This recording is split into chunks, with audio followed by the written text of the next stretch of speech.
د بېنظیرې د ماشومانو روپۍ به د کل نه شروع کیږي، لکه تعلیمي وظیفه چې دا به د کل نه شروع کیږي.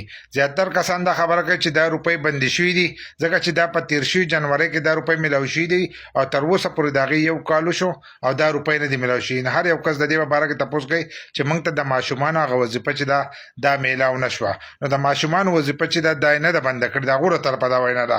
دا د زه له خپل طرفه نه یم. هغه وایي چې دا روپۍ به موږ ورکوو، دې ځل چې دا موږ ورکوو نو دا به تاسو ته ډبلې میلاویږي.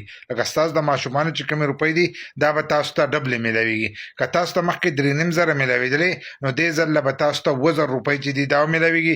بیا ستاسو د ماشومانو پروژې دی څومره ماشومان نو دومره به سیواد دغه روپۍ چې دي دا به تاسو ته میلاویږي. خو هر یو کس دا تپوس کوي چې دا روپۍ به د کل نه شروع کیږي. نو هغو دا ویلي چې دا په راتلونکي جنوري کې چې دی دا روپۍ به تاسو ته میلاویږي. لکه یو څو ورځې پس چې دی دا روپۍ به شروع کیږي، ستاسو په اکاونټونو کې به دغه جمع کیږي. خو دې ځل به دا روپۍ چې دي دا به تاسو ته ډبلې میلاویږي. نو 1 کال پس چې دی دا روپۍ به تاسو ته میلاو شي. بل لا چې دا به د نوي قسط سره چې دی دا به شروع کیږي، لکه نوی قسط هم په جنوري کې شروع کیږي او دا روپۍ چې دي دا به ورسره هم انشاءالله چې دی دا به تاسو ته میلاویږي. خو د هغو له طرفه دا وینا ده چې دې ځل به دا روپۍ چې دي دا به تاسو ته ډبلې میلاویږي.